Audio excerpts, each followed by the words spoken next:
আমার স্ক্রিন শেয়ারিংটা দেখা যাচ্ছে? ওকে। সো আজকে আমরা যেটা নিয়ে আলোচনা করব সেটা হচ্ছে research problem, research questions, objective, আর যদি হাইপোথেসিস হয় তাহলে আলোচনা করব। তো রিসার্চ প্রবলেম জিনিসটা কি?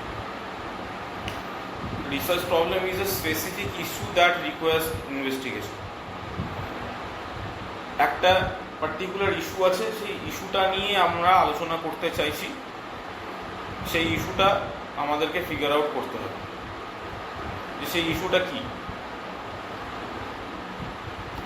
সেটা সেটা সেটা যে একটা সামাজিক ইস্যু হতে পারে, একটা মনস্তাত্ত্বিক ইস্যু হতে পারে, কোনো লিমিটেশন নেই, সেটা যে কোনো রকম ইস্যু হতে পারে। তবে হ্যাঁ, সেই ইস্যুটা যেন একটা ভ্যালিড ইস্যু হয়, এমন নয় যে আমার মন গড়া একটা ইস্যু। যদি আমি সেই ইস্যুটার মধ্যে গিয়ে থাকি, তাহলে সেই ইস্যুটা শুধু আমি গিয়েছি বলে, নাকি আরও 10 জন, আরও 5 জন বা সমাজের সবাই সেই ইস্যুটার মধ্যে দিয়ে যান, অথচ সেটা নিয়ে যথাযথ কাজ হচ্ছে না, সেটাও গুরুত্বপূর্ণ। যদি সেই দিক থেকে মন গড়া ইস্যু হয় তাহলে সেটা গ্রহণযোগ্য। কিন্তু শুধু আপনাকে ফেস করতে হয়েছে বা আপনি বানাচ্ছেন, সেটা অন্য কাউকে ফেস করতে হয়নি কোনোদিনও বা হবেও না, সেরকম ইস্যুটা রিলেভেন্ট হবে না, প্রাসঙ্গিক হবে না, সবার জন্য অ্যাপ্লিকেবল হবে না। সেই ক্ষেত্রে সেটা কিন্তু ভ্যালিড ইস্যু নয়, যেটাকে ইনভেস্টিগেট করা যায়। ঠিক আছে, যেরকম যদি আমি সোশ্যাল মিডিয়ার কথা ভাবি, সোশ্যাল মিডিয়াতে যদি কারোর খারাপ অভিজ্ঞতা হয়ে থাকে কোনোভাবে, একজনের তো খারাপ অভিজ্ঞতা হয়নি, একাধিক লোকের খারাপ অভিজ্ঞতা হয়েছে। কোন কোন দিক থেকে সেই খারাপ অভিজ্ঞতাগুলো হচ্ছে, সেই দিকের আমরা ইনভেস্টিগেশনগুলো করতে পারি। কারোর সাথে কেউ আলাপ করে তাকে মেরে দিল, সেটা একটা খারাপ দিক, এবং সেটা একাধিকবার হয়েছে। কবে কবে কীভাবে হয়েছে সেইগুলো আমরা ইনভেস্টিগেট করতে পারি। তো that is a valid research problem. It should emerge from a gap in existing knowledge. যখন এক্সিস্টিং নলেজ মানে কি, যখন অলরেডি, এটা নিয়ে আগে ক্লাসে আলোচনা হয়েছে অল্প, যে যখন একটা কনটেক্সট আছে, একটা প্রসঙ্গ আছে, সেই প্রসঙ্গটা আকাশ থেকে পড়েনি, অলরেডি তার ব্যাকগ্রাউন্ড একটা আছে, সেখান থেকে একটা রিসার্চ প্রবলেম উঠে আসে।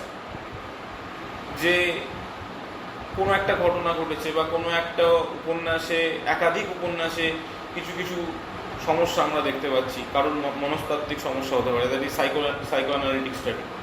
কোনো একটা জায়গায় যদি দেখা যাচ্ছে যে গাছ কেটে ফেলা হচ্ছে, এবং একাধিক উপন্যাসে সেটা দেখা যাচ্ছে যে গাছ কেটে ফেলার জন্য অসুবিধা হচ্ছে। কোথাও দেখা যাচ্ছে যে গভর্নমেন্টের জন্য, গুড গভর্নমেন্টস না থাকার জন্য অনেকের সমস্যা হচ্ছে, এবং সেটাও একাধিক জায়গায় দেখা গেছে। তো এইরকমভাবে একটা অলরেডি এস্টাবলিশড নলেজ রয়েছে, একটা অলরেডি ব্যাকগ্রাউন্ড রয়েছে, সেই ব্যাকগ্রাউন্ডটাকে আমরা স্টাডি করছি, এবং সেই ব্যাকগ্রাউন্ড থেকে কীভাবে আমরা সেই প্রবলেমটা পেলাম সেটাকে নিয়ে আমরা আলোচনা করি। তো that is a valid research problem. তো হিউম্যানিটিজের ক্ষেত্রে এক্সাম্পল রয়েছে limited research on ecological symbolism in modern Bengali poetry. Modern Bengali পোয়েট্রির ক্ষেত্রে আমরা জানি যে ইকোলজিক্যাল যে সিম্বলিজম সেটা একটু কম। তো সেখানে আমরা রিসার্চ সেটার উপরে আমরা করতে পারি, সেখানে আমরা রিসার্চ প্রবলেম সেটা একটা হতে পারে যে কীভাবে আমরা ইকোলজিক্যাল সিম্বলিজমগুলোকে দেখার চেষ্টা করছি। যেরকম আমার কয়েকটা কাজ আছে রবীন্দ্রনাথের গানের উপর, সেটা ব্রেনওয়্যার ইউনিভার্সিটির সাথে আমি কোলাবোরেশনে করেছি।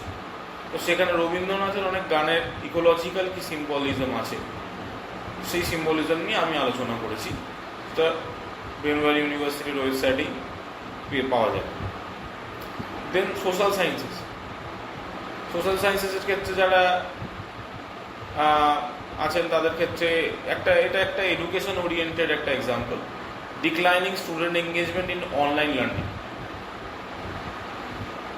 তো কীভাবে স্টুডেন্টদেরকে আরও এঙ্গেজ করা যায়, কীভাবে আরও বেশি করে স্টুডেন্টস তাতে এঙ্গেজ করবে সেটা দেখা যায়, স্টুডেন্ট যাতে না চলে যায় সেটা নিয়ে আমাদেরকে একটা আলোচনা হতে পারে। সেটা তাদেরকে কোয়েশ্চেনিয়ার দেওয়া হতে পারে যে কী ভালো লাগলো, একটা ফিডব্যাক দাও, কী খারাপ লাগলো, সেটাকে আমরা ইমপ্রুভ করার চেষ্টা করছি।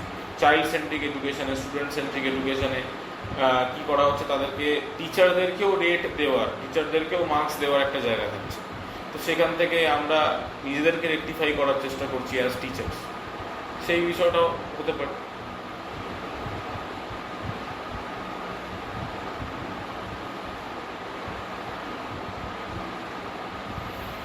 তো গুড রিসার্চ প্রবলেমের ক্ষেত্রে আমরা কি কি ক্যারেক্টারিস্টিক্স দেখব? একদম ফোকাসড যেন থাকে সেটা। যেরকম আমি বললাম যে রিসার্চ টপিকের ক্ষেত্রে আপনাকে জায়গাটাকে স্পেসিফিক করার চেষ্টা করতে হবে, ঠিক সেরকমভাবেই গুড রিসার্চ প্রবলেমের ক্ষেত্রে একটা বিশেষ ক্রাইটেরিয়া কি, সেটাকে একটা ফোকাসড ওয়েতে নিয়ে যেতে হবে, যে সেটা যেন চারিদিকে 10 দিকে ছড়িয়ে না থাকে। যে একটা আমি ইকোলজিক্যাল স্টাডি করছি বা একটা স্টুডেন্টের অ্যাটেনশন দেখার চেষ্টা করছি, তখন আমি অন্যান্য জিনিসপত্র অ্যাড করে দিলাম, ক্লাসরুমের বাইরের সিচুয়েশন অ্যাড করে দিলাম স্টুডেন্টদের অ্যাটেনশনের জন্য। ইকোলজিক্যাল সিচুয়েশন আমি দেখছি ওয়েস্ট বেঙ্গলের মধ্যে, সেখান থেকে আমি যদি ব্লু হিউম্যানিটিসের জিনিসপত্র নিয়ে চলে আসি, যদি আমি সমুদ্রের কাজ যদি নিয়ে চলে আসি অন্য জায়গাটা, সেটাও করলে কিন্তু হবে না। করা যাবে তখনই যখন সেটা রিলেভেন্ট হবে, রিলেভেন্সের বাইরে গিয়ে কাজ করা যাবে না। তো ফোকাসড হবে, ক্লিয়ার থাকবে। রিসার্চেবল মানে ওইটাই যে একটা প্রপার ব্যাকগ্রাউন্ড থাকবে তার, এবং যদি আগে রিসার্চ না হয়ে গিয়ে থাকে তাহলে আপনি যখন রিসার্চ করতে যাবেন সেটা যেন ফিজেবল হয়, প্রপার গ্র্যান্টস আপনি পাচ্ছেন, যদি খুব বেশি গ্র্যান্টসের দরকার হয়ে থাকে প্রপারলি আপনি সেই জায়গাটা অ্যাক্সেস করতে পারছেন যেখানে আপনি রিসার্চটা করবেন, রিসার্চের জন্য যাচ্ছেন যে জায়গাটা, যেখান থেকে ডেটা কালেক্ট করবেন, যেটা নিয়ে আলোচনা হচ্ছে, সেখানে যেন আপনি কি ডেটাটা কালেক্ট করতে পারেন, সেটা যেন রিসার্চেবল হয়। সিগনিফিকেন্ট হওয়াটা প্রয়োজন। গুরুত্বপূর্ণ কোনো জিনিস ছাড়া রিসার্চ করলে সেটাকে গুরুত্ব দেওয়া হবে। ইন্টারভিউতে জিজ্ঞেস করা হবে what is the relevance of research. তো সেখানে আপনি যদি রিসার্চ প্রবলেমটার সিগনিফিকেন্স না বোঝাতে পারেন, রিসার্চ প্রবলেমটা যদি বর্তমানে তার সিগনিফিকেন্স হারিয়ে গিয়ে ফেলে, তাহলে সেক্ষেত্রে সেটাকে গ্রহণযোগ্য করা হবে না। ইতিহাসের ক্ষেত্রে হিস্ট্রির আমার ক্লাসে একজন আছেন, তো যদি প্রাচীন যুগের বা মধ্যযুগের কোনো কাজ করতে চান, সেক্ষেত্রে আপনি চেষ্টা করবেন সবসময় যে কিভাবে বর্তমানের সাথে একটা কম্প্যারিজন তার তৈরি করা যায়, কিভাবে রেলেভেন্সটা আমি গঠন করতে পারছি, সেই দিকে কিন্তু ধ্যানটা দিতে হবে।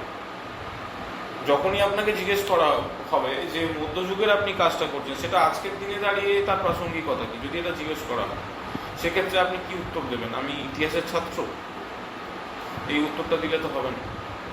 সেক্ষেত্রে আপনাকে প্রাসঙ্গিকতা তৈরি করার মতো ক্ষমতাটাও নিজের মধ্যে ডেভেলপ করতে হবে। বর্তমানের সাথে কি ফারাক সেটাও আপনাকে আলোচনা করতে হবে। অনেকে আছেন, আমি ইতিহাসের কথা বললাম, এমনটাও হতে পারে যে বাংলার ক্ষেত্রেও বা ইংরাজির ক্ষেত্রেও আমি ভিক্টোরিয়ান এজের কাজ করছি, আমি মিডিভাল এজে, শেক্সপিয়ারের এজের কাজ করছি, এলিজাবেথান এজের কাজ করছি, সেটাও তো হতে পারে। তো সেক্ষেত্রেও আমাকে কিন্তু রেলেভেন্স তৈরি করতে হবে। সেই রেলেভেন্সটা আমি কীভাবে তৈরি করব?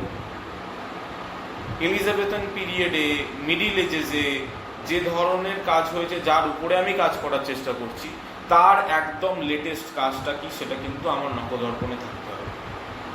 এলিজাবেথান পিরিয়ডে শেক্সপিয়ারের উপরে তো আজও কাজ চলছে, ভিক্টোরিয়ান এজের যারা অথার্স আছেন তাদের উপরে তো আজও কাজ চলছে, রবীন্দ্রনাথের উপরে আজও কাজ চলছে। তার যে লেটেস্ট পেপারটা, সেটা ইংরেজিতে হতে পারে, বাংলাতে হতে পারে, সেই লেটেস্ট পেপারটা সম্পর্কে কি আমার ধারণা আছে? যখন আমাকে লেটেস্ট পেপারটার বিষয়ে জিজ্ঞেস করা হচ্ছে, সেটা নিয়ে আমি কি বলতে পারছি? বা যখন আমাকে প্রাসঙ্গিকতা তৈরি করতে বলা হচ্ছে, তখন কি আমি লেটেস্ট পেপারটা নিয়ে আলোচনা করতে পারছি? নিজেকে কতটা আপডেটেড রাখতে পেরেছি পুরনো বিষয়বস্তুর উপরেও? সেই বিষয়টাও কিন্তু প্রাসঙ্গিকতা তৈরি করতে পারে। তখন এটা আপনি বুঝিয়ে দিতে পারবেন আপনার এই মানসিকতার দ্বারা, আপনার ব্যবহারের মাধ্যমে, যে এই সাবজেক্টে আপনি পিছিয়ে নেই। বাকিরা যদি সেখানে পুরনো জিনিস কোট করেন, আপনি সেখানে পুরনো জিনিসের জন্য একেবারে লেটেস্ট জিনিসটাও কোট করতে পারছেন, বলতে পারছেন, সেটা নিয়ে আলোচনা করতে পারছেন। অরিজিনাল হতে হবে।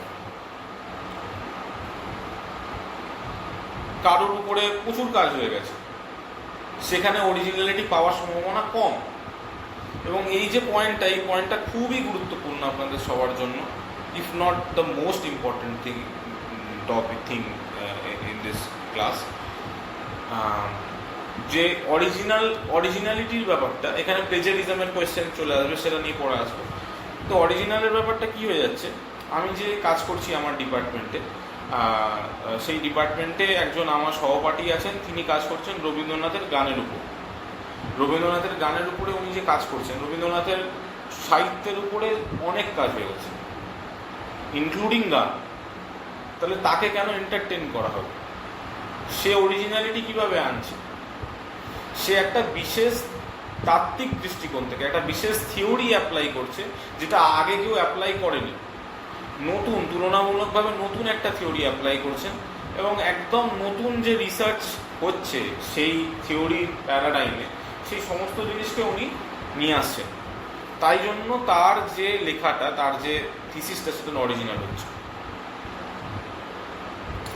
শেক্সপিয়ারের লেখার উপরে আমি গবেষণা করতে পারি, কিন্তু শেক্সপিয়ারের লেখার উপরে গবেষণাটা কি আমি এআই এর দৃষ্টিকোণ থেকে করতে পারি? যদি এআই এর দৃষ্টিকোণ থেকে শেক্সপিয়ারের লেখাকে গবেষণা করতে পারি, তাহলে আমার কাজটা অরিজিনাল। কিন্তু সেটা কি আমি করতে পারবো? সেটা কি রিসার্চেবল? সেটা কি ক্লিয়ার অ্যান্ড ফোকাস? সেটা কি সিগনিফিকেন্ট? সেটাও আমাকে দেখতে হবে। খুব একেবারে আমি এমন একটা টপিক আনছি, সেটা মানে কেউ কোনোদিনও শোনেননি, খুব ভালো কথা, খুব ভালো কথা, কিন্তু সেটা যদি রিসার্চেবলই না হয়, সেটা নিয়ে কাজ করা যাবে।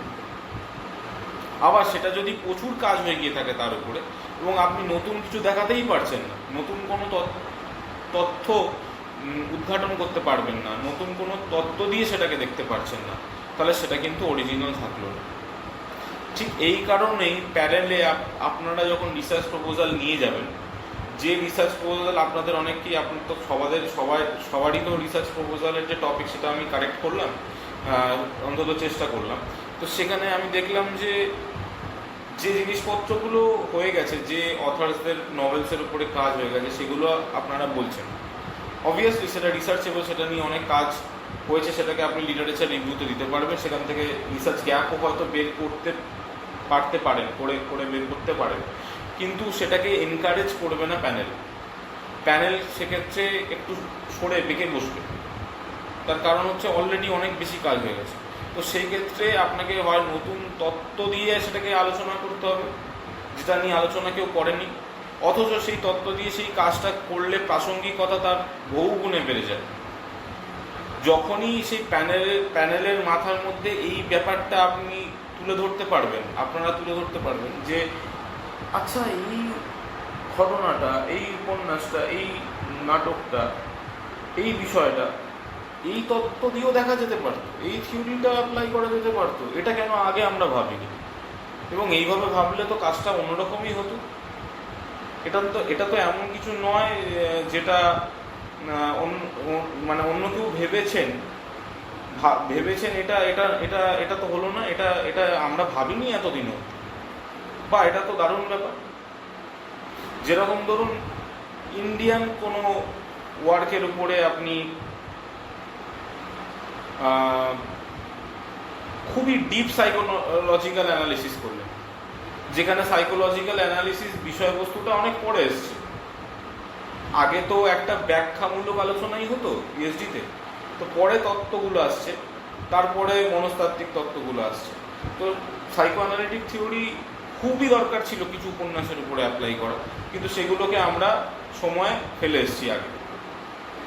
তবে এখন আমরা যখন আলোচনা করি, তখন আমার মাথায় হঠাৎ করেই আসে যে হ্যাঁ, এটা নিয়ে তো সাইকো অ্যানালিটিক্যাল স্টাডি হওয়ার কথা ছিল, নেই কেন?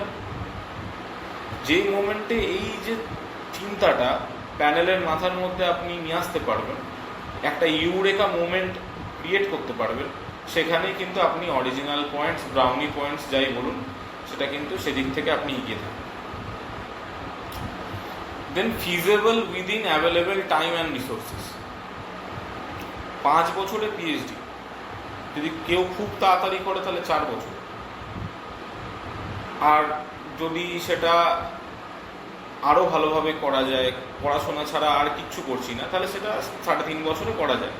তো সেক্ষেত্রে আপনি একটা কাজ করবেন, 3.5 বছর, 4 বছর, 5 বছর নিয়ে কাজ করবেন। সেই কাজটা যেন একটা রিসার্চ আর্টিকেল, 2টো রিসার্চ আর্টিকেল বা 5টা রিসার্চ আর্টিকেলের সমান তো সেটা নয়, সেটা তো 1000 পাতার একটা থিসিস। তো সেই থিসিসটা নিশ্চয়ই একটা নির্ধারিত সময়ের মধ্যে আপনাকে করতে হবে। তো প্রপারলি সেই রিসোর্সেসগুলো পাওয়া যাচ্ছে কিনা, অ্যাক্সেস করতে পারবেন কিনা, সেই নিয়ে আপনাকে একটা ধারণা রাখতে হবে, সেটা নিয়ে আপনাকে কাজ করতে হবে। খুব ছোট নয়, আবার খুব এত বড় বেশি নয় যে আপনার 10-15 বছর লেগে গেল আপনার পিএইচডি কমপ্লিট হবে।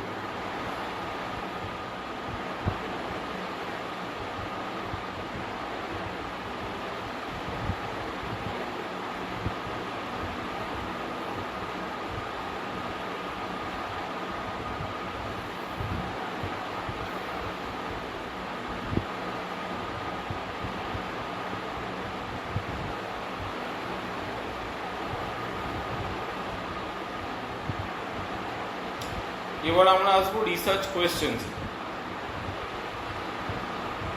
রিসার্চ কোয়েশ্চেনটা কিভাবে করবো, কিভাবে বানাবো? রিসার্চ প্রসেসটাকে গাইড করবে এমন কোয়েশ্চেন্স বানাতে হবে। যখন কোনো খারাপ ঘটনা ঘটেছে সোশ্যাল মিডিয়াতে, কিভাবে ঘটলো, কেন ঘটলো, কিভাবে না ঘটতে পারে, কিভাবে সচেতনতা অবলম্বন করতে পারে, এই ধরনের কোয়েশ্চেনগুলো জিজ্ঞেস করতে হবে। কোনো একটা জায়গায় প্রচুর গাছ কাটা হয়েছে, কোনো একটা উপন্যাসের মধ্যে গ্লোবাল ওয়ার্মিং বেড়ে যাওয়ার জন্য জলের স্তর উপরে উঠে গেছে, সেই কারণে মাটি নিচে নেমে যাচ্ছে, তাই জন্য প্রচুর মানুষের জীবন বিপন্ন। এটা কেন, কি কারণে এটা হয়েছে, কিভাবে সেটাকে সলভ করা যেতে পারে, কিভাবে আগামীতে সেটা না হতে পারে, এই ধরনের কোয়েশ্চেনগুলোকে জিজ্ঞেস করতে হবে। তাতে করে প্রপারলি রিসার্চ প্রবলেমটাকে অ্যাড্রেস করতে পারবেন আপনার থিসিসে, প্রপারলি সলিউশন নিয়ে আলোচনা করতে পারবেন আপনার থিসিসে, প্রপারলি একটা কনক্লুশনে আসতে পারবেন, একটা প্রপার সলিউশনে আসতে পারবেন অ্যানালিসিস করার পরে আপনার থিসিসে। এই ধরনের কোয়েশ্চেন জিজ্ঞেস করতে হবে, সেইগুলো হবে আপনার research question. Should be clear, specific and answerable. একদম স্পেসিফিক কোয়েশ্চেন হবে এবং আনসারেবল, মানে সেটাকে নিজের ওপিনিয়ন থেকে নয়, কিভাবে এভিডেন্স ব্যাকড, অ্যানালিসিস ব্যাকড একটা আনসারে আমরা পৌঁছাতে পারি, সেই দিকে আমাদেরকে সেইভাবে কোয়েশ্চেনগুলো জিজ্ঞেস করতে হবে। Usually begin with what, why, how, to what extent, or in what ways. What is the cause of the suffering? What is the cause of the problem? Why the problem is happening? How the problem is happening? To what extent the problem is happening? To what extent the problem can be solved? In what ways the problem can be solved? How the problem can be solved? নিজেদের যে প্রবলেমসগুলো আছে, research problem যেগুলো আপনারা বানাচ্ছেন, যার উপরে আপনাদের কাজটা হবে, সেই প্রবলেমগুলোকে এইভাবে প্রশ্নগুলোকে জিজ্ঞেস করতে হবে, যাতে করে প্রপার আনসারটা আসে সলিউশনের দিকে। কোয়েশ্চেন আমরা কেন করি? যাতে আমরা সেই কোয়েশ্চেনের আনসার পাই, যাতে একটা কঠিন সমস্যার সমাধান আসতে পারে। তো কোয়েশ্চেনটা সেই মানসিকতা নিয়েই করতে হবে আপনার রিসার্চ প্রবলেমকে। কিভাবে তার প্রেক্ষাপটটা সৃষ্টি হলো সমস্যাটা, কিভাবে সেই সমস্যাগুলোকে আমি অ্যাড্রেস করছি, কিভাবে সেই সমস্যাগুলোকে আমি সলভ করার দিকে এগিয়ে যাব, কিভাবে আমি সেই সমস্যাটাকে পরবর্তীতেও যাতে না হয় তার জন্য বর্তমানে যা যা ব্যবস্থা তা নেওয়ার চেষ্টা করছি, এই সমস্ত কোয়েশ্চেন্সগুলো জিজ্ঞেস করতে হবে।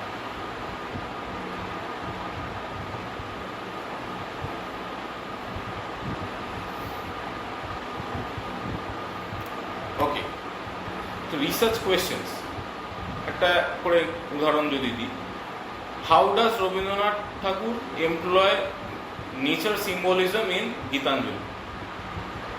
গীতাঞ্জলিতে কিভাবে পরিবেশ সংক্রান্ত যে ধরনের সিম্বলিজমগুলো হয় সেগুলো নিয়ে আলোচনা করেছেন বা সেগুলোকে প্রয়োগ করেছেন, এটা একটা রিসার্চ কোয়েশ্চেন হতে পারে। যদি কেউ symbolism in nature symbolism in Tagore's poetry ভাবছেন, তার এই একটা কোয়েশ্চেন হতে পারে। দেন সোশ্যাল সায়েন্সেসের ক্ষেত্রে how does social media usage influence under graduate students academic performance. Social media usage যদি করি সেটা অ্যাকাডেমিক পারফরমেন্সকে কীভাবে চেঞ্জ করছে, ভালোর জন্য করছে না খারাপের জন্য করছে, কোন কোন ক্ষেত্রে ভালোর জন্য করতে পারে, কোন ক্ষেত্রে ভালোর জন্য করতে পারে। যদি যদি সোশ্যাল মিডিয়াতে যদি ক্লাসেসের ব্যবস্থা করা হয়, যদি হোয়াটসঅ্যাপকে যদি কেউ সোশ্যাল মিডিয়া ধরে, যদি সেখানে আমাদের এডুকেশনাল গ্রুপগুলো রয়েছে, তাহলে সেক্ষেত্রে তো আমাদের দরকারের জিনিস, তো সেক্ষেত্রে তো আমাদের উপকারই হচ্ছে। আবার সেখানে যদি আমি অন্যান্য ফ্যাক্টরস নিয়ে চলে আসি, ফেসবুক যদি আমি করে ফেলি, সেক্ষেত্রে আমি অন্যান্য লোকজনের সাথে কথা বলছি, সেক্ষেত্রে একাডেমিক পারফরমেন্সটা খারাপ হয়ে যাচ্ছে। হোয়াটসঅ্যাপের ক্ষেত্রে কী হচ্ছে, হোয়াটসঅ্যাপের ক্ষেত্রে আমি তাদের সাথেই কথা বলছি যাদের সাথে আমি মনে করছি কথা বলবো, ডিস্ট্রাকশন কম থাকছে হোয়াটসঅ্যাপের ক্ষেত্রে। ফেসবুকের ক্ষেত্রে ডিস্ট্রাকশন প্রচুর থাকছে। তো ডিস্ট্রাকশনস কীভাবে সরানো যায় সেই কোয়েশ্চেনও হতে পারে, কীভাবে পারফরমেন্স বেটার করা যায় সেই কোয়েশ্চেনও হতে পারে।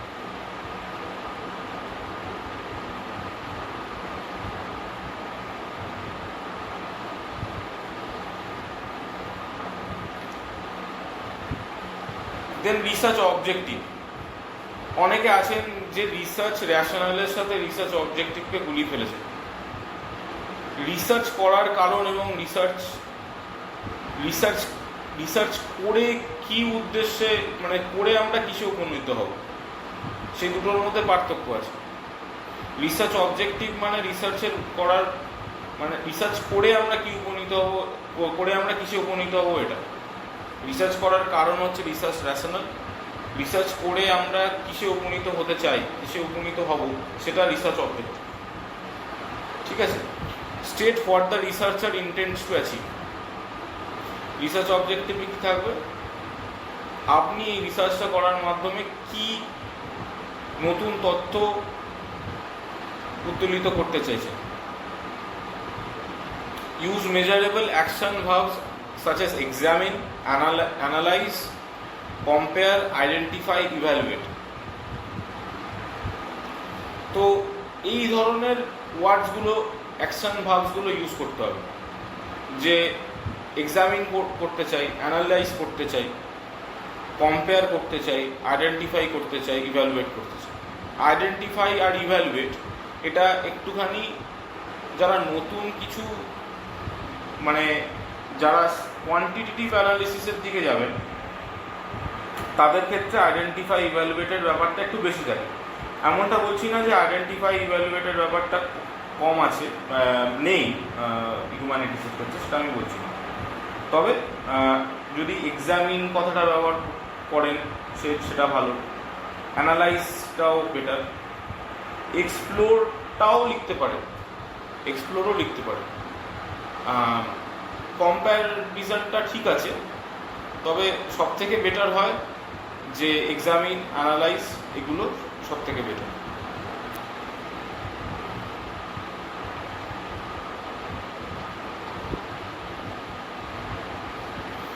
অবজেক্টিভের এক্সাম্পল যদি দিই, analyse the symbolism of nature in Tagore's Gitanjali. Examine the relationship between social media use and academic achievement. এবার যদি হিস্ট্রির ক্ষেত্রে কিছু একটা এক্সাম্পল হয়, সেক্ষেত্রে কি হবে, to examine the quality of education in middle ages, সেটা হতে পারে। ওকে।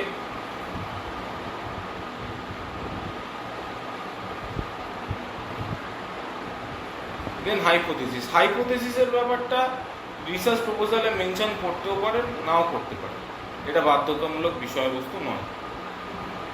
তো হাইপোথিসিসটা কি, thesis, antithesis, hypothesis, synthesis. Thesis আপনি যেটা এস্টাবলিশ করতে চান বা অলরেডি যেটা এস্টাবলিশড হয়ে রয়েছে। অ্যান্টিথিসিস আপনি যেটা এস্টাবলিশ করতে চান তার বিরুদ্ধে কি বক্তব্য রয়েছে যেটা পুরোপুরি আপনার তত্ত্বকে ধ্বংস করে দিতে পারে। হাইপোথেসিস মানে একটা প্রকল্প যেটা নিয়ে আপনি ভাবছেন একটা কিছু তৈরি করবেন, যার পরে সেটা থিসিসে কনভার্ট হয়। আর সিনথেসিস, হাইপোথেসিসটাকে টেস্টিং করার পর যে সিনথেসিসে আপনি পৌঁছাচ্ছেন, অ্যান্টিথেসিসটার দ্বারাও সেটা টেস্টেড হয়ে যাওয়ার পরে সেটা সিনথেসিসে পরিণত হচ্ছে। প্রথমে আপনি যেটা ভাবছেন, যেটা নিয়ে কাজ করবেন, সেটা হচ্ছে হাইপোথেসিস। দেন যেটা নিয়ে আপনি কাজ করে নিয়েছেন সেটা যদি এস্টাবলিশ করতে চান, এস্টাবলিশ হওয়ার দিকে এগোচ্ছে সেটাকে তার বিরুদ্ধে যা যা আছে তাই দিয়ে প্রশ্ন করা হলো, সেটা যদি টেস্টেড হয়ে যায়, সেটাকে যদি চ্যালেঞ্জে সে যদি জিতে যায়, তার এগেনস্টে যা চ্যালেঞ্জে সেটা যদি জিতে যায়, তাহলে সে একটা সিনথেসিসে পরিণত হয়। Hypothesis, thesis, antithesis, synthesis. Hypothesis কি? হাইপোথিসিসের ক্ষেত্রে common in qualitative social sciences research. Social sciences রিসার্চের ক্ষেত্রে এটা হাইপোথিসিস থাকছে। Hypothesis predicts the relationship between variables. ভেরিয়েবলসগুলো কি? যখন আমি কোনো আনসার জানি না, যখন আমি কোনো একটা থিওরি দিয়ে কোনো একটা পার্টিকুলার ডেটাকে অ্যানালিসিস করব, যে ডেটাটাকে অ্যানালিসিস করার কথা ভাবছি, সেই ডেটাটা আমার কাছে যতক্ষণ না রেডিলি অ্যাভেলেবেল হচ্ছে, যে মাধ্যমে আমি সেই ডেটাগুলোকে পাবো, সেগুলো ভেরিয়েবলস হতে পারে। Predicts the relationship between variables মানে একটা জায়গায় আমি কোনো ডেটা কালেক্ট করার চেষ্টা করছি, আরেকটা জায়গায় আমি আরেকটা কোনো ডেটা কালেক্ট করার চেষ্টা করছি। এই যে রিলেশনশিপসগুলো আছে, যে এই জায়গাটা থেকে আমি এই ডেটাটা পাবো, এখানে কি খারাপ হচ্ছে, এই অঞ্চলে কি ভালো হচ্ছে, এই জায়গাটায় অন্য অঞ্চলে কি খারাপ হচ্ছে, অন্য জায়গায় কি ভালো হচ্ছে, এইগুলোর মধ্যে যে রিলেশনশিপসগুলো, এগুলো তো চেঞ্জেবল। তো সেই ক্ষেত্রে এগুলো ভেরিয়েবল, সেগুলোকে প্রেডিক্ট করার দায়িত্ব হচ্ছে হাইপোথিসিস। প্রেডিক্ট মানে আগে থেকে আমি একটা ধারণা করার চেষ্টা করছি যে অমুক জায়গায় অমুক জিনিসটা খারাপ হয়েছে এবং অমুক জিনিসটার ডেটা আমি কালেক্ট করব। তো প্রেডিক্ট আমি আগে থেকে করে নেওয়ার চেষ্টা করছি, তাহলে সেটা একটা ধারণা। So hypothesis in a way is a conception of certain things, যেখানে প্রেডিকশন করা হচ্ছে, ভেরিয়েবলসগুলোকে প্রেডিক্ট করা হচ্ছে। Humanities research generally does not require hypothesis.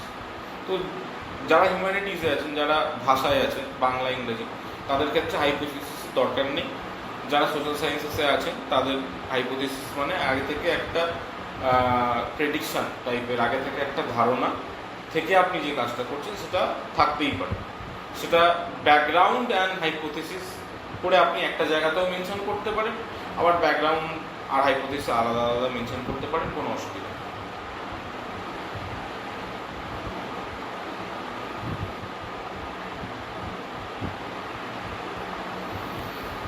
Hypothesis example, H0, there is no significant relationship between social media use and academic performance. এই যে H0টা রয়েছে, এটা কেন রয়েছে? আর H1 কি বলছে? Increased social media use significantly affects academic performance. এই জিরোটা যেটা, এটা হচ্ছে নাল হাইপোথিসিস। তার কারণ এই যে কথাটা বলা হচ্ছে, এই কথাটার যে ভিত্তিটা, সেই ভিত্তিটা নেই। যারা নেট কোয়ালিফাই করেছেন তারা জানেন যে পেপার ওয়ানে রিজন থাকে, অ্যাসারশন থাকে আর রিজন থাকে। যে অ্যাসারশনটা সেটা হচ্ছে হাইপোথিসিস, সেটার পেছনে যদি রিজনটা তাকে জাস্টিফাই করে, এভিডেন্স যদি আপনার ফাইন্ডিংকে ব্যাকআপ দেয়, তাহলে সেটা থিসিসে পরিণত হয়। যদি সেটাকে ব্যাকআপ না দিতে পারে, তাহলে সেটা নাল হাইপোথিসিস হয়। আমি জানি যে সোশ্যাল মিডিয়া ইউজ আর একাডেমিক পারফরমেন্সের মধ্যে ডেফিনেটলি সিগনিফিকেন্ট কানেকশন আছে, আজকে কেউ যদি সোশ্যাল মিডিয়া না করে শুধুমাত্র পড়াশোনাতেই ফোকাস করে, তাহলে সেই ছেলে বা মেয়েটার থেকে বেশি নম্বর পাবে তার পড়াশোনায় যে ছেলে বা মেয়েটা সোশ্যাল মিডিয়াও করছে আর পড়াশোনাও করছে। হ্যাঁ, এখানে কিছু সংখ্যক এক্সেপশন থাকবে, পড়েই নি অনেক নম্বর পেয়ে গেল কি করে, এরকমও আছে, কিন্তু তাদের সংখ্যাটা কম। তাই জন্য তারা মেন ডেটার মধ্যে আসবে না, তারা এক্সেপশনাল ডেটার মধ্যে আসবে। তাদের ক্ষেত্রে কোয়ালিটেটিভ রিসার্চ হবে, যারা মেন ডেটার মধ্যে আসবে তাদের জন্য কোয়ান্টিটেটিভ রিসার্চ হবে।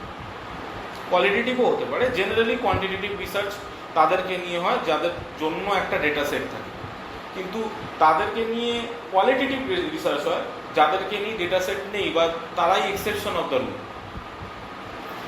H1 কি রয়েছে, increase social media use significantly effects academic performance. এটা একদম সিনথেসিসে কনভার্ট হতে পারে, তার কারণ এর পেছনে একটা যথাযথ র্যাশনাল আছে, যথাযথ রিজন আছে এই অ্যাসারশনটার পেছনে। খুব বেশি সোশ্যাল মিডিয়া ইউজ যদি কেউ করে, তার দিনের 15 ঘন্টা যদি সে সোশ্যাল মিডিয়া করছে, সে 15 ঘন্টা যদি পড়াশোনা না করছে, সে কি করে তার পারফরমেন্স, একাডেমিক পারফরমেন্সটা ভালো করবে? কখনোই করতে পারবে না।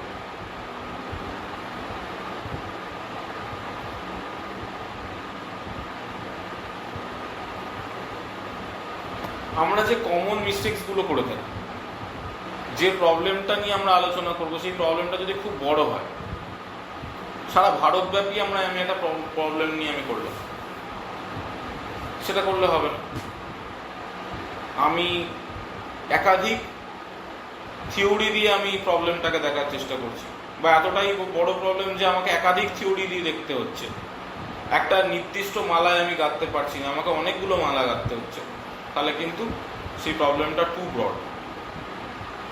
ভেগ কোয়েশ্চেন্স জিজ্ঞেস করলে হবে না, একদম রিলেভেন্ট কোয়েশ্চেন্স জিজ্ঞেস করতে হবে, টু দ্য পয়েন্ট কোয়েশ্চেন জিজ্ঞেস করতে হবে, যাতে আমি সেটার আনসারটা পেতে পারি। Objectives do not match the problem. যে প্রবলেম নিয়ে আমি কাজ করতে চাই আর যে সলিউশনের দিকে আমি যেতে চাইছি তার মধ্যে কোনো সম্পর্ক নেই, তাহলে সেটা তো ভুল হয়ে গেল। Hypothesis are written for purely interpretive humanity studies. Interpretive humanity স্টাডিজের ক্ষেত্রে হাইপোথিসিসের প্রয়োজন নেই, যারা এটা করবেন তারা ভুল করবেন। কারণ ইন্টারপ্রিটেশনের ক্ষেত্রে তো আমরা নতুন কিছু ইন্টারপ্রেট করতে পারি, তাহলে আগে থেকে কিছু ধরে নিয়ে যদি আমি নতুন কিছু ইন্টারপ্রেট করতে যাই, তাহলে সেটা কি হলো? সেটার তো কোনো মানই দাঁড়ালো।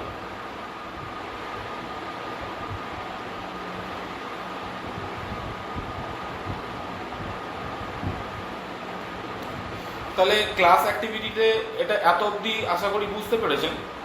ক্লাস অ্যাক্টিভিটিতে একটা কাজ রয়েছে, একটা রিসার্চ প্রবলেম ডেভেলপ করুন। সেই রিসার্চ প্রবলেমটা আপনারা যা যা এত অবধি রিসার্চ র্যাশনাল দিয়েছেন, রিসার্চের টপিক দিয়েছেন, যা যা চেক করে দিয়েছি, সেখান থেকেই রিসার্চ প্রবলেম আপনারা দিতে পারেন, তার বাইরেও দিতে পারেন। 2টো রিসার্চ কোয়েশ্চেন্স দিলেন আর 3টে রিসার্চ অবজেক্টিভ দিলেন। যারা সোশ্যাল সায়েন্সের আছেন তারা নাল হাইপোথিসিস একটা আর অল্টারনেটিভ হাইপোথিসিস, মানে একটা নর্মাল হাইপোথিসিস দিতে পারে। হাইপোথিসিস দেওয়াটা আমার কাছে বাধ্যতামূলক নয়, যারা মনে করছেন দেবেন না, নাই দিতে পারে। পলিটিক্যাল সায়েন্সের যারা আছেন তারা দিতে পারে। ঠিক আছে, এটা আপনাদের ক্লাস অ্যাক্টিভিটি। মোটামুটি আপনাদেরকে এখন 10টা 36 বাজে, 5 থেকে 10 মিনিট সময় দিচ্ছি, এটা একটা করে দিন। খুব বেশি ভাবার দরকার নেই, এত অবধি যে ক্লাসটা হলো আর এর আগে অবধি যা যা বুঝেছেন তার উপরে ভিত্তি করে একটা লিখুন। খুব বেশি ভাবনা চিন্তা করে বেশি সময় নেওয়ার দরকার নেই। বোঝা গেছে?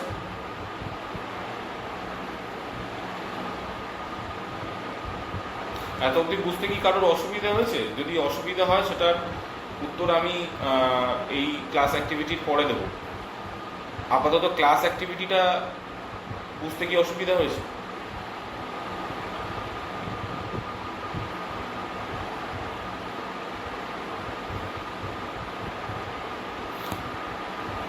বাকিটা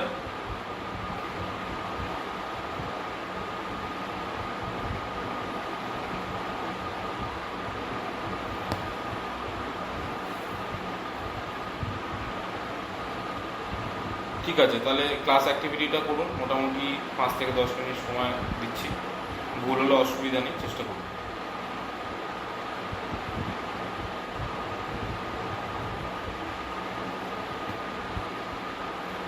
না, আপাতত এখন একটা, সেটা বাড়ির অ্যাসাইনমেন্টের জন্য 3টে টপিক থেকে সেটা ভাববো।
যাদের হয়ে গেছে হাত তুলুন।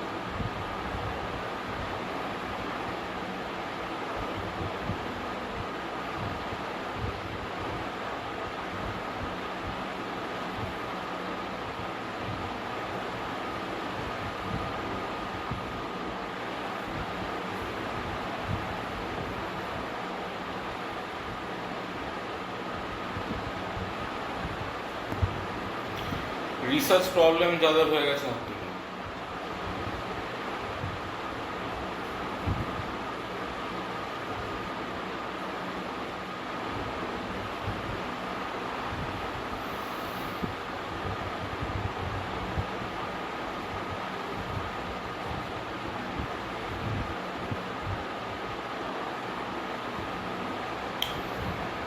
ঠিক আছে, তাহলে রিসার্চ প্রবলেমটা রেডি করুন, আর রিসার্চ কোয়েশ্চেন্স আর রিসার্চ অবজেক্টিভস এই দুটো রিসার্চ কোয়েশ্চেন আর 3টে রিসার্চ অবজেক্টিভ 3টে রিসার্চ টপিকের জন্য। কতগুলো হচ্ছে? 3টে রিসার্চ টপিকের জন্য 2টো রিসার্চ কোয়েশ্চেন, একটা রিসার্চ প্রবলেম। তাহলে 3টে রিসার্চ প্রবলেম, 6টা রিসার্চ কোয়েশ্চেন, 9টা রিসার্চ অবজেক্টিভ। আপাতত এখন এটা নিয়ে আলোচনা করব। এইটা যেটা বললাম এটা রেডি করে রাখবেন পরের দিনের ক্লাসের জন্য। পরের দিনের ক্লাস কবে হবে? থার্সডে। রিসার্চ প্রবলেমটা নিয়ে আপাতত আলোচনা করব। যাদের রিসার্চ প্রবলেম হয়ে গেছে তারা বলতে পারেন, যাদের হয়নি তারা রেডি করুন। বাকিদেরকে যখন জিজ্ঞেস করবো তার মধ্যে আপনারা রেডি করে নেবেন। রিসার্চ প্রবলেম নিয়ে কুহু বলুন।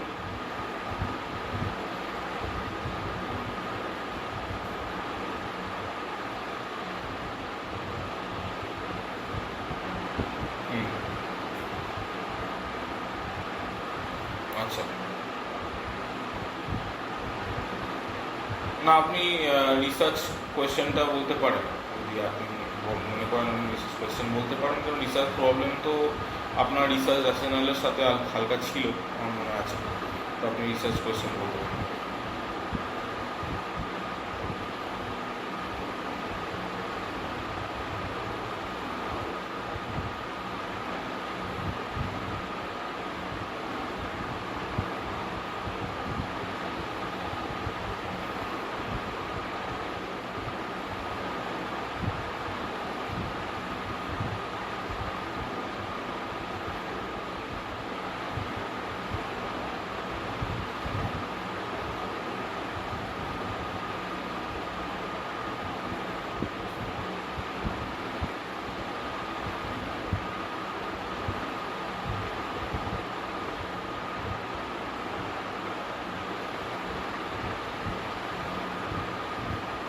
এবার এই কোয়েশ্চেনটা যখন আপনি আপনার রিসার্চ প্রপোজালে লিখছেন, তখন আপনাকে দুটো প্রশ্নের সম্মুখীন হতে পারে।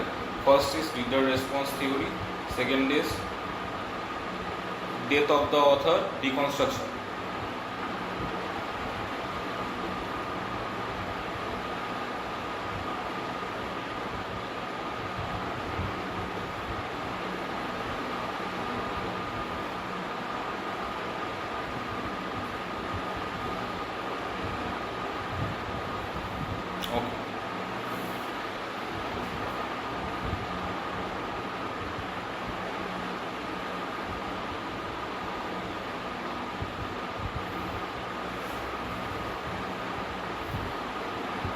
এই কোয়েশ্চেনটা কি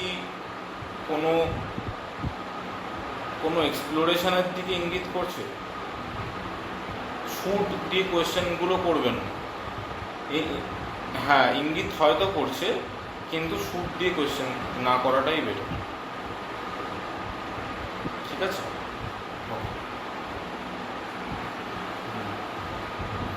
হ্যাঁ পিয়া বলুন।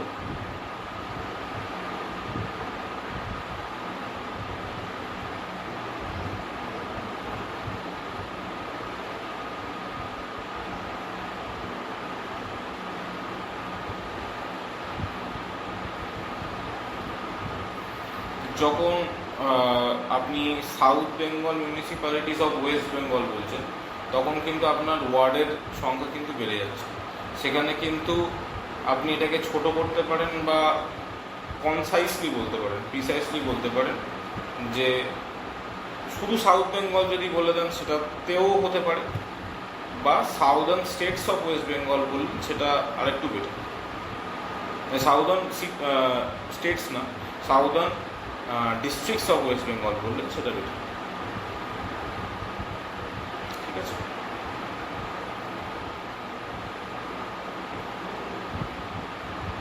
হ্যাঁ, তো রিসার্চ প্রবলেমটা কি বলুন? রিসার্চ প্রবলেমটা তো এটা তো রিসার্চ, মানে এটা রিসার্চ প্রবলেম কি না আপনি টপিকটাই বললেন?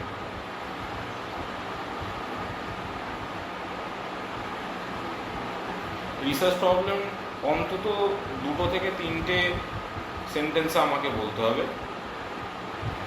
আর যখন রিসার্চ প্রপোজালে রিসার্চ প্রবলেমটা লিখবেন বা স্টেটমেন্ট অফ দ্য প্রবলেম লিখবেন, সেক্ষেত্রে একটু বড় লিখলেই ভালো হয়। সেটা 10টা সেন্টেন্স হতে পারে, 15টা সেন্টেন্স হতে পারে।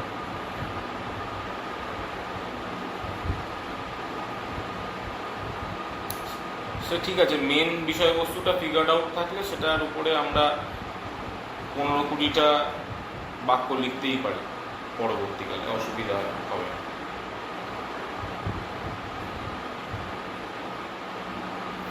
হ্যাঁ, প্রবলেমটাকে পুঙ্খানুপুঙ্খভাবে আপনাকে ডেসক্রাইব করতে হবে, ইলাবোরেট করতে হবে প্রবলেমটাকে। একটা প্রবলেম, সেই প্রবলেমটাকে ইলাবোরেট করতে হবে, কোন কোন দিক থেকে প্রবলেম আসছে, কীভাবে প্রবলেমগুলো আসছে, সেটা সম্পূর্ণ আপনাকে পুরোটাই খুলে আপনাকে বলতে হবে 20টা বাক্যে বা তারও বেশি। রিসার্চ প্রবলেমটা তো গুরুত্বপূর্ণ বিষয় সব থেকে। প্রবলেমটা না থাকলে আপনি সলিউশন খোঁজার চেষ্টা করবেন কেন? কাজটাই হবে না। প্রবলেমটা দিয়ে তো কনভিন্স করতে হবে যে হ্যাঁ এটা গুরুত্বপূর্ণ, এটা প্রাসঙ্গিক। সেটা তো একটা বাক্যে সম্ভব না, সেটা তো যতটা বেশি হয়। আবার বেশি মানে এটা নয় যে পুরোটাই রিসার্চ প্রবলেম হলো আর বাকি পার্টগুলো হলো না। সেটা দেখবো আমরা, অসুবিধা নেই। ঠিক আছে, পল্লবী কিছু বলছিলেন না অনন্যা বলছিলেন?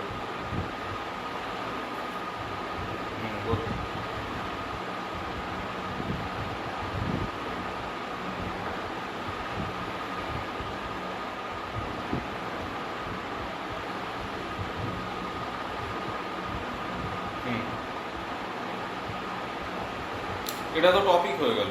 প্রবলেমটাকে একটু আমার কাছে ডেসক্রাইব করতে হবে, অন্তত 2 থেকে 3টে সেন্টেন্সে ডেসক্রাইব করতে হবে।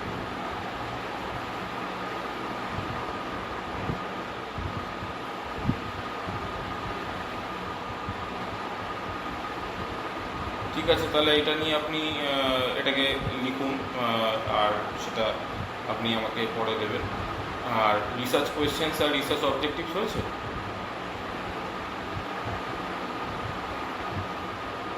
ওকে, বাকিরা যাদের রিসার্চ প্রবলেম হয়ে গেছে বা রিসার্চ কোয়েশ্চেন্স রিসার্চ অবজেক্টিভ হয়েছে,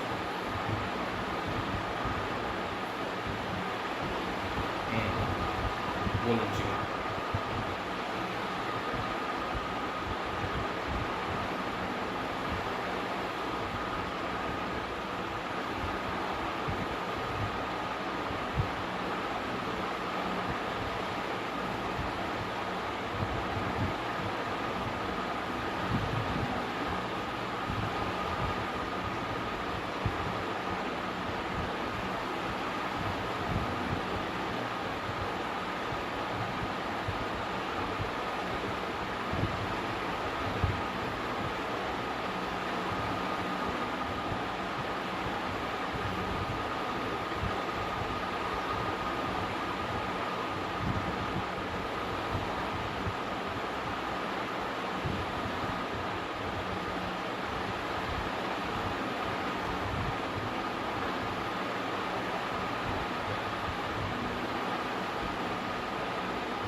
থার্ড অবজেক্টিভটাকে আরেকটু সান দিলেই বাকিটা যতটা আপনি বললেন পুরোটাই ঠিক আছে। কোনো অসুবিধা নেই, একদম পারফেক্টলি ধরেছেন এবং পুরো একদম কনসাইসলি আপনি একদম টু দ্য পয়েন্ট বলেছেন। থার্ড অবজেক্টিভটাকে আরেকটু শান দিলেই সেটা ঠিক হবে। কীভাবে শান দেবেন, সেখানে আপনি ডিজিটালি আর্কাইভ করতে চাইছেন সেই ব্যাপারটা ডাইরেক্টলি মেনশন করে দিতে পারেন, কোনো অসুবিধা নেই।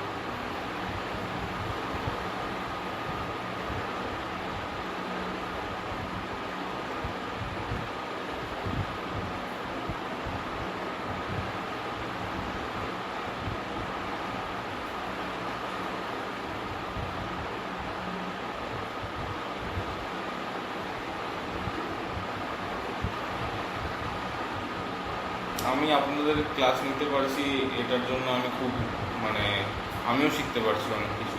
আমি আপনাদের থেকেও আমার অনেক কিছু শেখার জিনিসপত্র আমি পাচ্ছি, তো সেটার জন্য আমি উপকৃত।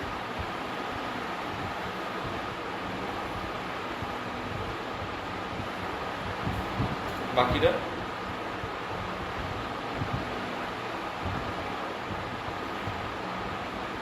শুধু রিসার্চ প্রবলেম হয়ে গিয়ে থাকলেই বলতে পারেন, যে কোনো একটা কিছু হয়ে গিয়ে থাকলেই বলতে পারেন, অসুবিধা নেই। হ্যাঁ,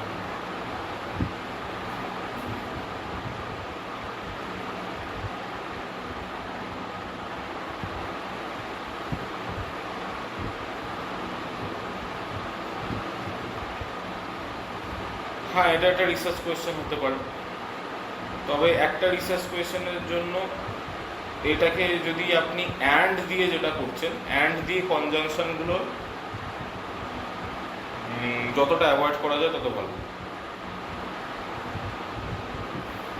সেন্টেন্সে খুব দরকার না হলে কনজাংশন ব্যবহার করার দরকার নেই, খুব দরকার না হলে রিসার্চ কোয়েশ্চেন্সে অ্যান্ড ব্যবহার করার দরকার নেই। বড় কোয়েশ্চেন হোক, খুব বড় না হলেও বড় কোয়েশ্চেন হোক, অসুবিধা নেই, কিন্তু অ্যান্ড ব্যবহার করে দুটো আলাদা কোয়েশ্চেনকে একত্র করার দরকার নেই। কোয়েশ্চেনের দ্বিতীয় পার্টটা যেটা বললেন, কোয়েশ্চেনের দ্বিতীয় পোর্শনটা যেটা বললেন, সেটা বেশি ইম্পর্টেন্ট ফার্স্ট পার্টের থেকে। যদি খুব সিগনিফিকেন্ট কোয়েশ্চেনের সাথে কম্পারেটিভলি অনেকটাই কম সিগনিফিকেন্ট কোয়েশ্চেনকে যদি জুড়ে দেন না, পুরো কোয়েশ্চেনটার যে মানটা সেটা নেমে যায়। দুটো স্টুডেন্ট আছে যাদের খাতা কোনো একজন স্যার দেখছেন, একটা স্টুডেন্ট অতি ভালো আর একটা স্টুডেন্ট অতি খারাপ। দুজনের খাতা দেখার পরে যদি তৃতীয় যে স্টুডেন্টটা থাকবে, সেই তৃতীয় স্টুডেন্টটার রেজাল্টটা কেমন হবে, যদি সাবজেক্টিভ একটা পেপারের উপরে তারা পরীক্ষা দিয়ে থাকেন, হিউম্যানিটিসের কোনো পরীক্ষার পেপারে যদি তারা পরীক্ষা দিয়ে থাকেন, সেখানে অঙ্ক নেই যে নম্বর দিতেই হবে, সেক্ষেত্রে কী হবে? সেক্ষেত্রে যদি ভালো ছেলের খাতাটা দেখার পরে যদি সাধারণ ছেলেটার খাতা দেখেন, তাহলে সাধারণ ছেলেটার নম্বরটা একটু বেশি হয়ে যাবে। খারাপ ছেলেটার খাতাটা দেখার পরে যদি সাধারণ ছেলেটার খাতা দেখেন বা ভালো ছেলেটারও খাতা দেখেন, তাহলে তাদেরও তুলনামূলকভাবে নম্বর একটু কমেও যেতে পারে। তো সেই বিষয়টা খেয়াল রাখতে হবে যে একটা কোয়েশ্চেন আমি এমন করলাম যে কোয়েশ্চেনটা আরেকটা কোয়েশ্চেনকে ছোট করছে, এরকমভাবে কোয়েশ্চেনটা করুন যাতে গ্র্যাজুয়ালি কোয়েশ্চেনের লেভেলটা আনসারের দিকে, সলিউশনের দিকে নিয়ে যাচ্ছে, সেরকমভাবে আপনি কোয়েশ্চেনটা এগিয়ে নিয়ে যান। কিন্তু একটা কোয়েশ্চেন ক্যাটাগরিক্যালি একটু কম সিগনিফিকেন্ট আর একটা কোয়েশ্চেন ক্যাটাগরিক্যালি একটু বেশি সিগনিফিকেন্ট, তাহলে কী হবে, দুটোকে আলাদা করুন, নয়তো খুব কম সিগনিফিকেন্ট কোয়েশ্চেনটা জিজ্ঞেস করারই দরকার। এমন একটা কোয়েশ্চেন বানান, সেটাকে জিজ্ঞেস করুন যাতে আপনার কোয়েশ্চেনের আনসারটা পেতেও সুবিধা হয়, কোয়েশ্চেনটা জিজ্ঞেস করতেও সুবিধা হয়, সবার কাছে বোধগম্যও হয় এবং টু দ্য পয়েন্ট।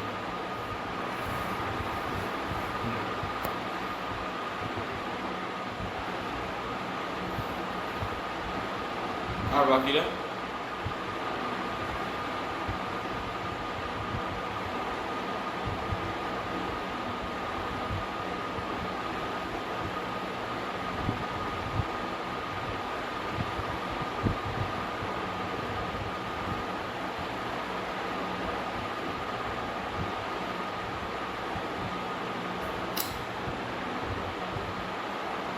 ওকে, তাহলে যারা যারা ক্লাস বুঝতে পারেননি, যা বুঝতে পারেননি তারা আমাকে এখন বর্তমানে জিজ্ঞেস করতে পারেন। আর যে কাজটা থাকছে সেই কাজটা আশা করি বোঝাতে পেরেছি। তিনটে টপিকের জন্য একটা করে রিসার্চ প্রবলেম, দুটো করে রিসার্চ কোয়েশ্চেন, তিনটে করে রিসার্চ অবজেক্টিভ।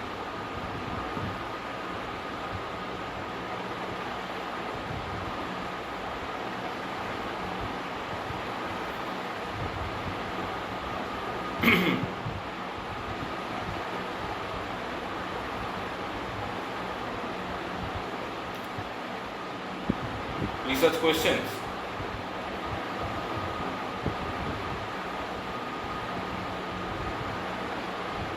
লার্নিং আউটকামস তো এটা এটা এটা জাস্ট আমার, এটা লার্নিং আউটকামস তো যেটা আমি অ্যাচিভ করতে চাইছি, যেটা আপনাদেরকে অ্যাচিভ করতে হবে। ওকে ওকে ওকে ওকে, হ্যাঁ হ্যাঁ হ্যাঁ।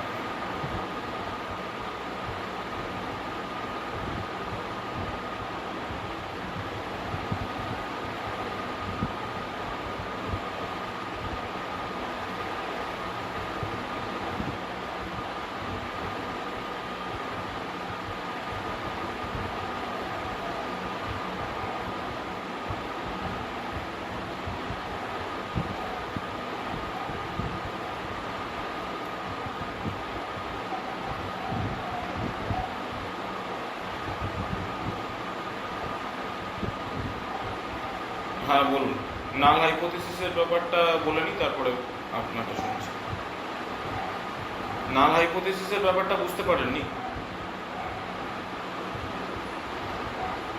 নাল হাইপোথিসিস মানে হচ্ছে যখন একটা হাইপোথিসিস মানে যেটা নিয়ে আপনি রিসার্চ করবেন ভাবছেন, যে বিষয়বস্তুটা নিয়ে, সেই বিষয়বস্তুটার যে মেন কথাটা, মেন যেটাতে উপনীত হওয়ার চেষ্টা করছেন বা যেটা নিয়ে ভাবছেন কাজ করবেন, সেটার ভিত্তিটা যদি না থাকে, এই জিরো মানে হচ্ছে null hypothesis. There is no significant relationship between social media use and academic performance. যদি এটা কেউ বলে যে সোশ্যাল মিডিয়া ইউজ আর একাডেমিক পারফরমেন্সের মধ্যে কোনো সম্পর্ক নেই, এটা কি সত্যি?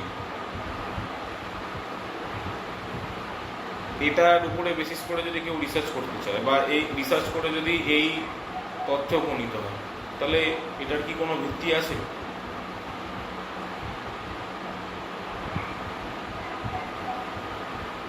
তাহলে এটা নাল হাইপোথিসিস। যখন যে কথাটা বলছেন তার যেটা অ্যাসার্ট করছেন, অ্যাসার্টিভ সেন্টেন্স, অ্যাসার্টশন, যেটা অ্যাসার্ট করছেন, সেটার যে রিজন, সেটার যে কারণ, সেটার যে ভিত্তি, সেটা যদি না থাকে, তাহলে সেটা নাল হাইপোথিসিস। রিসার্চ করতে গেলে এভিডেন্স দিয়ে আপনার তথ্যকে ব্যাক করতে হবে, ব্যাকআপ দিতে হবে।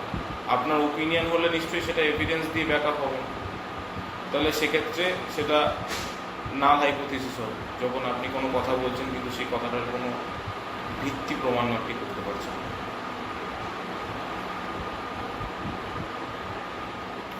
যদি নাল হাইপোথিসিস লিখতে অসুবিধা হয় তাহলে লেখার দরকার নেই, হাইপোথিসিসই লিখুন। বোঝাতে পেরেছি?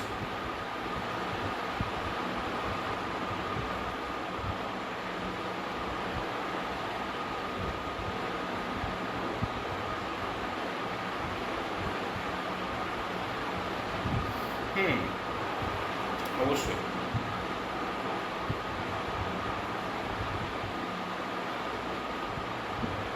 ওকে, আর একটা অন্য উদাহরণ দিচ্ছি। কারেন্টের সাথে কম্পিউটারের কোনো সম্পর্ক নেই, এই কথাটা আমি যদি বলি, এই কথাটার কি কোনো ভিত্তি আছে?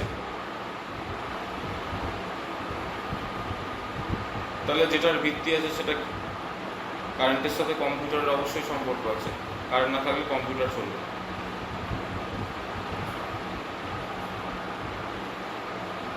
কারেন্ট না থাকলে কম্পিউটার চলবে না, এটা হাইপোথিসিস। কারেন্টের সাথে কম্পিউটারের কোনো সম্পর্ক নেই, এটা নাল হাইপোথিসিস।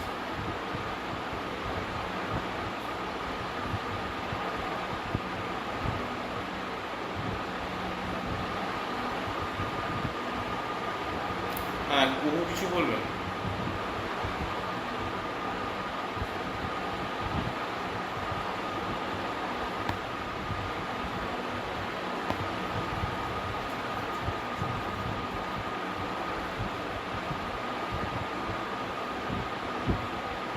এডিট করতে হবে অবশ্যই।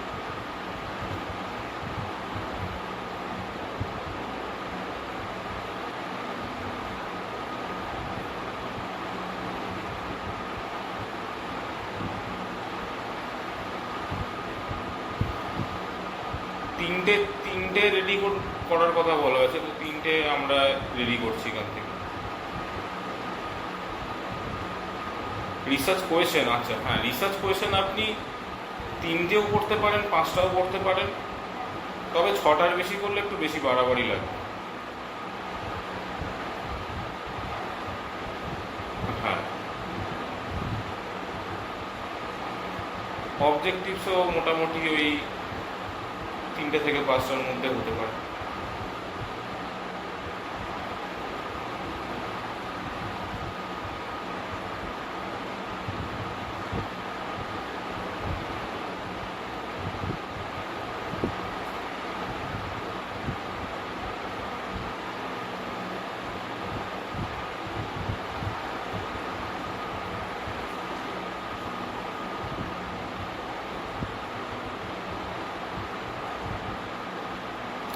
হ্যাঁ বলুন।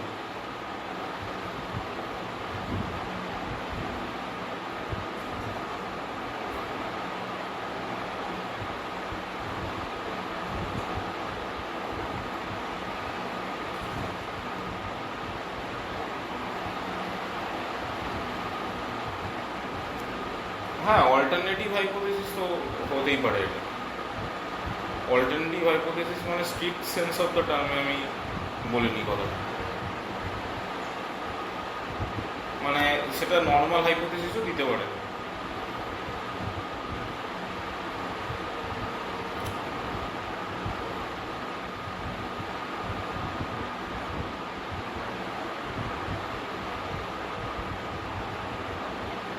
যেটা আপনি বললেন সেটা ঠিকই আছে।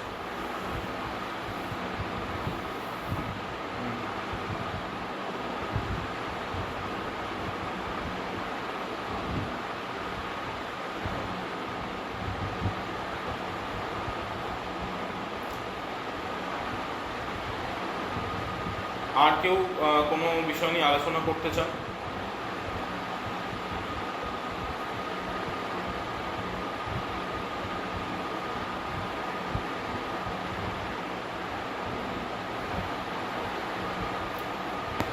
আজকের ক্লাসে যেটা বুঝতে অসুবিধা হয়েছে, যারা এখন আমাকে রিসার্চ প্রবলেম বা কোয়েশ্চেন্স আমাকে দিলেন না, তারা কিন্তু রেডি করে নেবেন, রেডি করে আমাকে পাঠাবেন, আমি চেক করে দেবো।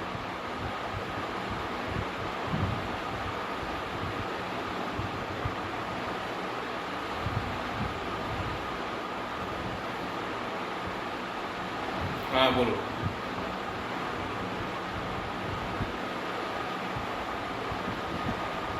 রিসার্চ কোয়েশ্চেন আরেকবার বলবো?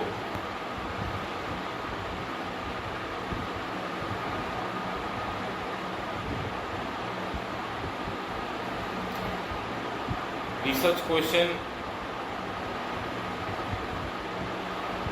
দাঁড়ান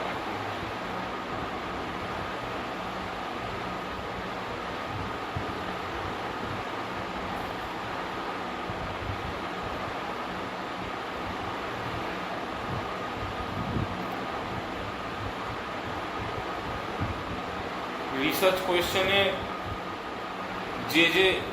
যেভাবে রিসার্চ আপনি কন্ডাক্ট করবেন, কোনো একটা প্রবলেমকে সলভ করার জন্য তো রিসার্চ কন্ডাক্ট করবেন।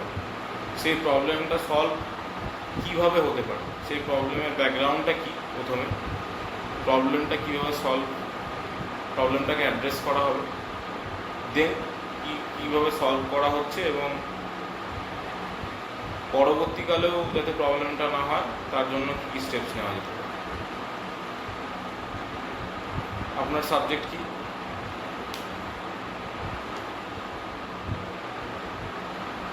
হিস্ট্রি। তো হিস্ট্রির ক্ষেত্রে যখন কোনো মিডিল এজেসের কথা আমি দেখছিলাম, তো সেখানে আপনি কোয়েশ্চেন্স কীভাবে বানাবেন? What was the condition of education in medieval India for women education? What were the problems? What could be the solutions? Why is it relevant today? এই ধরনের কোয়েশ্চেন্স আপনি জিজ্ঞেস করতে পারেন। যে কোয়েশ্চেনগুলোর আনসার আপনি আপনার থিসিসে লিখবেন বা দেওয়ার চেষ্টা করবেন, সেই কোয়েশ্চেনগুলো রিসার্চ কোয়েশ্চেন হবে।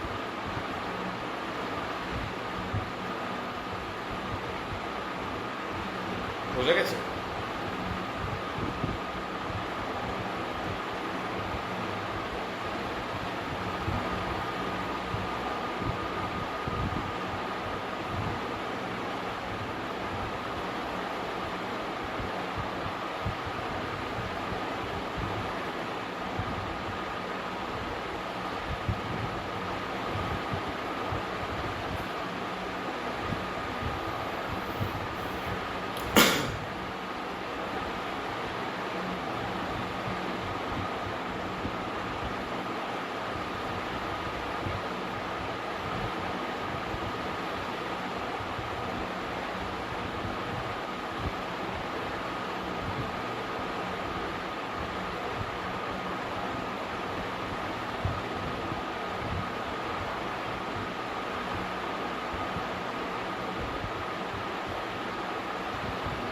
আর কোনো কোয়েশ্চেন আছে কারো?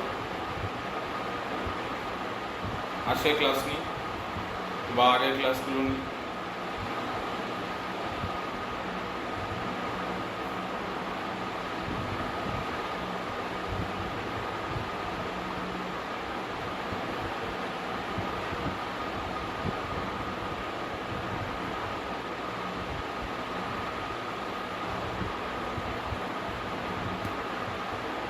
কারোর কোনো বিষয়ে বুঝতে অসুবিধা হয়েছে?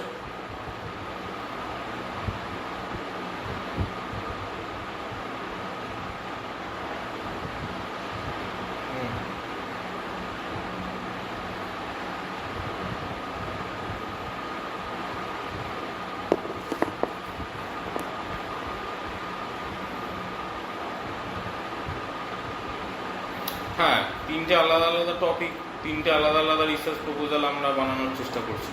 তো সেই কারণেই তিনটে টপিকের জন্যই research questions, research objective, research problem বানাতে হবে।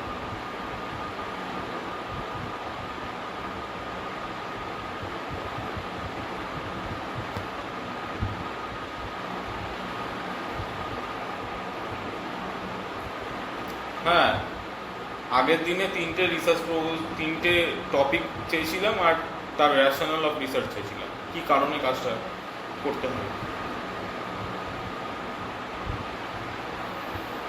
আজকে সেই তিনটের জন্যই রিসার্চ অবজেক্টিভ চাইছি, কোয়েশ্চেন্স চাইছি আর রিসার্চ প্রবলেম চাইছি।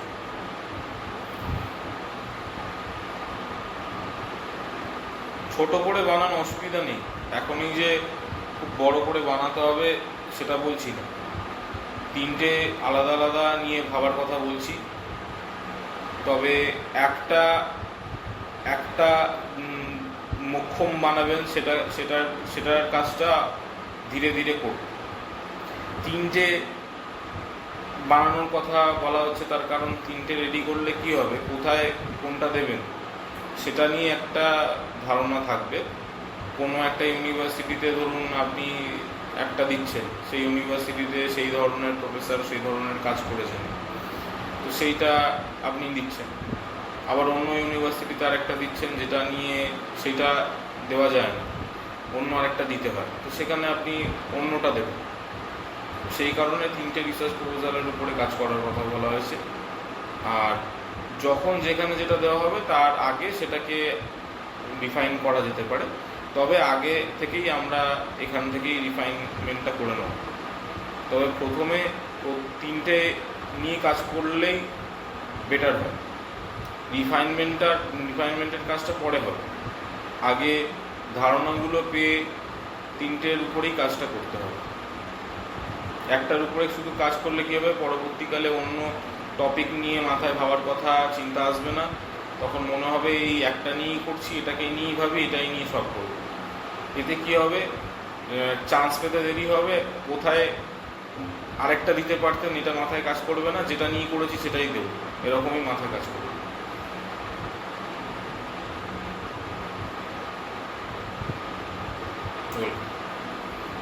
আর কারোর কোনো কোয়েশ্চেন আছে?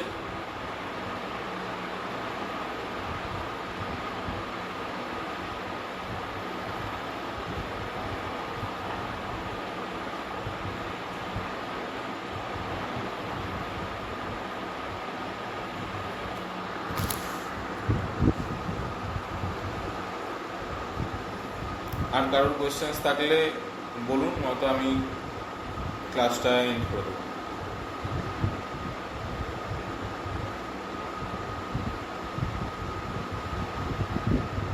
আজকে ক্লাস সবাই বুঝতে পেরেছেন? আজকে তিনটে জিনিস পরপর বলেছি, সেই কারণে একটু অসুবিধা হলেও হতে পারে। সেক্ষেত্রে আপনারা আমাকে মেসেজ লিখতে পারেন, সেটা আমি চেক করে আপনাদেরকে আনসার দিয়ে দেবো।